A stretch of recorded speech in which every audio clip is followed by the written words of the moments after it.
Kisah Abdullah bin Abbas. Kiai umat ini.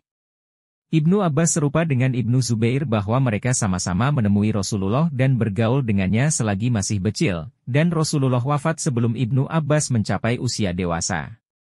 Tetapi ia seorang lain yang di waktu kecil telah mendapat kerangka kepahlawanan dan prinsip-prinsip kehidupan dari Rasulullah Shallallahu Alaihi Wasallam, yang mengutamakan dan mendidiknya serta mengajarinya hikmat yang murni.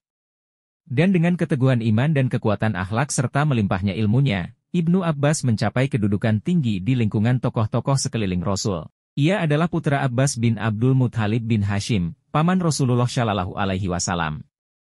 Digelari Habar atau Kiai atau lengkapnya Kiai umat, suatu gelar yang hanya dapat dicapainya karena otaknya yang cerdas, hatinya yang mulia dan pengetahuannya yang luas. Dari kecilnya, Ibnu Abbas telah mengetahui jalan hidup yang akan ditempuhnya, dan ia lebih mengetahuinya lagi ketika pada suatu hari Rasulullah menariknya ke dekatnya selagi ia masih kecil itu dan menepuk-nepuk bahunya serta mendoakannya. Ya Allah, berilah ia ilmu agama yang mendalam dan ajarkanlah kepadanya ta'wil. Kemudian berturut-turut pula datangnya kesempatan di mana Rasulullah mengulang-ulang dua tadi bagi Abdullah bin Abbas sebagai saudara sepupunya itu, dan ketika itu ia mengertilah bahwa ia diciptakan untuk ilmu dan pengetahuan. Sementara persiapan otaknya mendorongnya pula dengan kuat untuk menempuh jalan ini.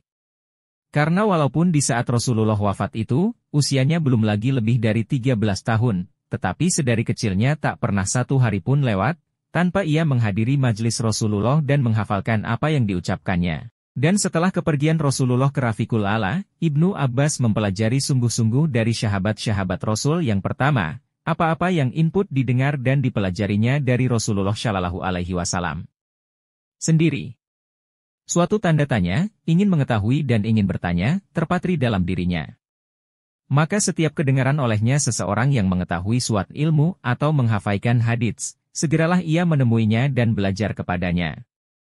Dan otaknya yang encer lagi tidak mau puas itu, mendorongnya untuk meneliti apa yang didengarnya. Hingga tidak saja ia menumpahkan perhatian terhadap mengumpulkan ilmu pengetahuan semata, tapi juga untuk meneliti dan menyelidiki sumber-sumbernya. Pernah ia menceritakan pengalamannya, pernah aku bertanya kepada 30 orang sahabat Rasul mengenai satu masalah. Dan bagaimana keinginannya yang amat besar untuk mendapatkan sesuatu ilmu, digambarkannya kepada kita sebagai berikut. Tatkala Rasulullah wafat, katakan kepada salah seorang pemuda Ansyar, marilah kita bertanya kepada sahabat Rasulullah, sekarang ini mereka hampir semuanya sedang berkumpul. Jawab pemuda Ansyar itu. Aneh sekali kamu ini, hai Ibnu Abbas. Apakah kamu kira orang-orang akan membutuhkanmu, padahal di kalangan mereka sebagaikan lihat banyak terdapat sahabat Rasulullah? Demikianlah ia tak mau diajak, tetapi aku tetap pergi bertanya kepada sahabat-sahabat Rasulullah. Pernah aku mendapatkan satu hadits dari seseorang, dengan cara kudatangi rumahnya kebetulan ia sedang tidur selang. Kubentangkan kainku di muka pintunya, lalu duduk menunggu, sementara angin menerbangkan debu kepadaku, sampai akhirnya ia bangun dan keluar mendapatiku. Maka katanya, hai saudara sepupu Rasulullah, apa maksud kedatanganmu? Kenapa tidak kamu suruh saja orang kepadaku agar aku datang kepadamu? Tidak, ujarku, bahkan akulah yang harus datang mengunjungi Anda. Kemudian kutanyakanlah kepadanya sebuah hadits dan aku belajar daripadanya. Demikianlah pemuda kita yang agung ini bertanya, kemudian bertanya dan bertanya lagi, lalu dicarinya jawaban dengan teliti, dan dikajinya dengan seksama dan dianalisanya dengan pikiran yang berlian. Dari hari ke hari pengetahuan dan ilmu yang dimilikinya berkembang dan tumbuh. Hingga dalam usianya yang muda belia telah cukup dimilikinya hikmat dari orang-orang tua, dan disadapnya ketenangan dan kebersihan pikiran mereka, sampai-sampai Amirul Mukminin Umar bin Khattab radhiyallahu anhu menjadikannya kawan bermusyawarah pada setiap urusan penting dan menggelarkannya, pemuda tua. Pada suatu hari ditanyakan orang kepada Ibnu Abbas. Bagaimana Anda mendapatkan ilmu ini? Jawabnya, dengan lidah yang gemar bertanya, dan akal yang suka berfikir. Maka dengan lidahnya yang selalu bertanya dan pikirannya yang tak jemu-jemunya meneliti, serta dengan kerendahan hati dan pandainya bergaul, jadilah Ibnu Abbas sebagai kiai umat ini. Sa'id bin Abi Waqqas melukiskannya dengan kalimat-kalimat seperti ini. Tak seorang pun yang kutemui lebih cepat mengerti, lebih tajam berfikir dan lebih banyak dapat menyerap ilmu dan lebih luas sifat santunnya dari Ibnu Abbas. Dan sungguh, kulihat Umar memanggilnya dalam urusan-urusan pelik, Padahal sekelilingnya terdapat peserta Badar dari kalangan Muhajirin dan Ansyar. Maka tampillah Ibnu Abbas menyampaikan pendapatnya, dan Umar pun tak hendak melampaui apa katanya. Ketika membicarakannya, Ubaidillah bin Utbah berkata, tidak seorang pun yang lebih tahu tentang hadits yang diterimanya dari Rasulullah daripada Ibnu Abbas. Dan tak kulihat orang yang lebih mengetahui tentang putusan Abu Bakar, Umar dan Utsman dalam pengadilan daripadanya. Begitu pula tak ada yang lebih mendalam pengertiannya daripadanya. Sungguh, ia telah menyediakan waktu untuk mengajarkan fikih 1 hari, tafsir 1 hari, riwayat dan strategi perang 1 hari, syair 1 hari, dan tarikh serta kebudayaan bangsa Arab 1 hari. Serta tak ada yang lebih tahu tentang syair, bahasa Arab, tafsir, Quran, ilmu hisab dan sil pembagian pusaka daripadanya. Dan tidak seorang alim pun yang pergi duduk ke dekatnya kecuali hormat kepadanya, serta tidak seorang pun yang bertanya, kecuali mendapatkan jawaban daripadanya. Seorang muslim penduduk Basrah melukiskannya pula sebagai berikut, Ibnu Abbas pernah menjadi gubernur di sana, diangkat oleh Ali. Ia mengambil 3 perkara dan meninggalkan 3 perkara. 1. Menarik hati pendengar apabila ia berbicara. 2. Memperhatikan setiap ucapan pembicara. 3. Memilih yang teringan apabila memutuskan perkara. 1. Menjauhi sifat mengambil muka. 2. Menjauhi orang-orang yang rendah budi. 3. Menjauhi setiap perbuatan dosa. Sebagaimana kita telah paparkan bahwa Ibnu Abbas adalah orang yang menguasai dan mendalami berbagai cabang ilmu. Maka ia pun menjadi tepatan bagi orang-orang pang mencari ilmu, berbondong-bondong orang datang dari berbagai penjuru negeri Islam untuk mengikuti pendidikan dan mendalami ilmu pengetahuan. Di samping ingatannya yang kuat bahkan luar biasa itu, Ibnu Abbas memiliki pula kecerdasan dan kepintaran yang istimewa. Alasan yang dikemukakannya bagaikan cahaya matahari, menembus ke dalam kalbu menghidupkan cahaya iman. Dan dalam percakapan atau berdialog, tidak saja ia membuat lawannya terdiam, mengerti dan menerima alasan yang dikemukakannya, tetapi juga menyebabkannya diam terpesona, karena manisnya susunan kata dan keahliannya berbicara. Dan bagaimanapun juga banyaknya ilmu dan tepatnya alasan tetapi diskusi atau tukar pikiran itu. Baginya tidak lain hanyalah sebagai suatu selat yang paling ampuh untuk mendapatkan dan mengetahui kebenaran. Dan memang, telah lama ia ditabuti oleh kaum Khawarij karena logikanya yang tepat dan tajam. Pada suatu hari ia diutus oleh Imam Ali kepada sekelompok besar dari mereka. Maka terjadilah di antaranya dengan mereka percakapan yang amat mempesona, di mana Ibnu Abbas mengarahkan pembicaraan serta menyodorkan alasan dengan cara yang menakjubkan.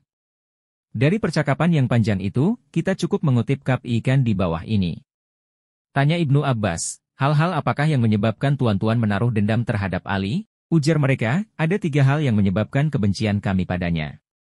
Pertama, dalam agama Allah ia bertahkim kepada manusia, padahal Allah berfirman, tak ada hukum kecuali bagi Allah. Kedua, ia berperang, tetapi tidak menawan pihak musuh dan tidak pula mengambil harta rampasan. Seandainya pihak lawan itu orang-orang kafir, berarti harta mereka itu halal. Sebaliknya bila mereka orang-orang beriman maka haramlah darahnya. Dan ketiga, waktu bertahkim, ia rela menanggalkan sifat Amirul Mukminin dari dirinya demi mengabulkan tuntutan lawannya. Maka jika ia sudah tidak jadi amir atau kepala bagi orang-orang Mukmin lagi, berarti ia menjadi kepala bagi orang-orang kafir. 3. Lamunan-lamunan mereka itu dipatahkan oleh Ibnu Abbas. Katanya, mengenai perkataan tuan-tuan bahwa ia bertahkim kepada manusia dalam agama Allah, maka apa salahnya? Bukankah Allah telah berfirman, hai orang-orang beriman, janganlah kalian membunuh binatang buruan, sewaktu kalian dalam ihram. Barang siapa di antara kalian yang membunuhnya dengan sengaja, maka hendaklah ia membayar denda berupa binatang ternak yang sebanding dengan heran yang dibunuhnya itu, yang untuk menetapkannya diputuskan oleh 2 orang yang adil di antara kalian sebagai hakimnya. Qiyas 5 Al-Laidah, 95. Nah, atas nama Allah cobalah jawab, manakah yang lebih penting, bertahkim kepada manusia demi menjaga darah kaum muslimin, ataukah bertahkim kepada mereka mengenai seekor kelinci yang harganya 1/4 dirham? Para pemimpin Khawarij itu tertegun menghadapi logika tajam dan tuntas itu. Kemudian, kiai umat ini melanjutkan bantahannya tentang ucapan tuan-tuan bahwa ia perang tetapi tidak melakukan penawanan dan merebut harta rampasan. Apakah tuan-tuan menghendaki agar ia mengambil Aisyah istri Rasulullah dan Ummul Mukminin itu sebagai tawanan, dan pakaian berkabungnya sebagai barang rampasan? Di sini wajah orang-orang itu jadi merah padam karena lain menutupi muka mereka dengan tangan, sementara Ibnu Abbas beralih kepada soal yang ketiga katanya.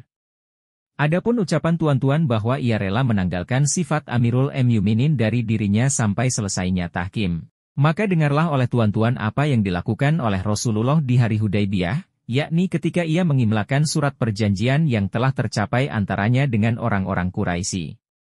Katanya kepada penulis, tulislah, inilah yang telah disetujui oleh Muhammad Rasulullah. Tiba-tiba utusan Quraisy menyela, demi Allah, seandainya kami mengakuimu sebagai Rasulullah, tentulah kami tidak menghalangimu ke Baitullah dan tidak pula akan memerangimu. Maka tulislah. Inilah yang telah disetujui oleh Muhammad bin Abdullah. Kata Rasulullah kepada mereka, demi Allah, sesungguhnya saya ini Rasulullah walaupun kamu tak hendak mengakuinya. Lalu kepada penulis surat perjanjian itu diperintahkannya. Tulislah apa yang mereka kehendaki. Tulis, inilah yang telah disetujui oleh Muhammad bin Abdullah. Demikianlah, dengan cara yang menarik dan menakjubkan ini, berlangsung soal jawab antara Ibnu Abbas dan golongan Khawarij. Hingga belum lagi tukar pikiran itu selesai, 20.000 orang di antara mereka bangkit serentak, menyatakan kepuasan mereka terhadap keterangan Ibnu Abbas dan sekaligus memaklumkan penarikan diri mereka dari memusuhi Imam Ali. Ibnu Abbas tidak saja memiliki kekayaan besar berupa ilmu pengetahuan semata, tapi di samping itu ia memiliki pula kekayaan yang lebih besar lagi, yakni etika ilmu serta akhlak para ulama. Dalam kedermawanan dan sifat pemurahnya, ia bagaikan imam dengan panji-panjinya. Dilimpah ruahkannya harta bendanya kepada manusia, persis sebagaimana ia melimpah ruahkan ilmunya kepada mereka. Orang-orang yang sesama dengannya, pernah menceritakan dirinya sebagai berikut, tidak sebuah rumah pun kita temui yang lebih banyak makanan, minuman buah-buahan, begitupun ilmu pengetahuannya dari rumah Ibnu Abbas. Di samping itu ia seorang yang berhati suci dan berjiwa bersih, tidak menaruh dendam atau kebencian kepada siapa juga. Keinginannya yang tak pernah menjadi kenyang, ialah harapannya agar setiap orang, baik yang dikenalnya atau tidak, beroleh kebaikan. Katanya mengenai dirinya. Setiap aku mengetahui suatu ayat dari Kitabullah, aku berharap kiranya semua manusia mengetahui seperti apa yang ku ketahui itu. Dan setiap aku mendengar seorang hakim di antara hakim-hakim Islam melaksanakan keadilan dan memutus sesuatu perkara dengan adil, maka aku merasa gembira dan turut mendoakannya, padahal tak ada hubungan perkara antaraku dengannya. Dan setiap aku mendengar turunnya hujan yang menimpa bumi muslimin, aku merasa berbahagia, padahal tidak seekor pun binatang ternakku yang digembalakan di bumi tersebut. Ia seorang ahli ibadah yang tekun beribadat dan rajin bertaubat. Sering bangun di tengah malam dan syaum di waktu siang, dan seolah-olah kedua matanya telah hafal akan jalan yang dilalui oleh air matanya di kedua pipinya, karena seringnya ia menangis, baik dikala ia sholat maupun sewaktu membaca Al-Quran. Dan ketika ia membaca ayat-ayat Al-Quran yang memuat berita duka atau ancaman, apalagi mengenai maut dan saat dibangkitkan, maka isaknya bertambah keras dan sedu-sedanya menjadi-jadi. Di samping semua itu, ia juga seorang yang berani, berpikiran sehat dan teguh memegang amanat. Dalam perselisihan yang terjadi antara Ali dan Muawiyah, ia mempunyai beberapa pendapat yang menunjukkan tingginya kecerdasan dan banyaknya akal serta siasatnya. Ia lebih mementingkan perdamaian dari peperangan, lebih banyak berusaha dengan jalan lemah lembut daripada kekerasan, dan menggunakan pikiran daripada paksaan. Tatkala Husain radhiyallahu anhu bermaksud hendak pergi ke Irak untuk memerangi Ziyad dan Yazid, Ibnu Abbas menasihati Husain, memegang tangannya dan berusaha sekuat daya untuk menghalanginya.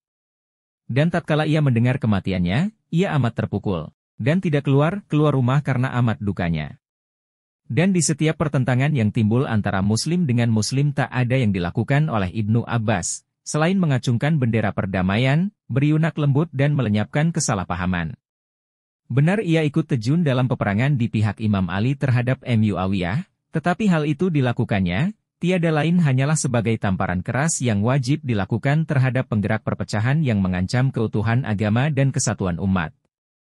Demikianlah kehidupan Ibnu Abbas, dipenuhi dunianya dengan ilmu dan hikmat, dan disebarkan di antara umat buah nasihat dan ketakwaannya.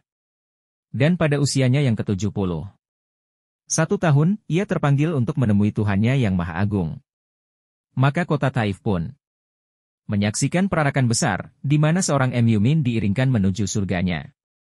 Dan tatkala tubuh Kasamya mendapatkan tempat yang aman dalam kuburnya, angkasa bagai berguncang disebabkan gema janji Allah yang hak. Wahai jiwa yang aman tenteram, kembalilah kamu kepada Tuhanmu dalam keadaan ridho dan diridhoi. Maka masuklah ke dalam lingkungan hambaku. Dan masuklah ke dalam surgaku.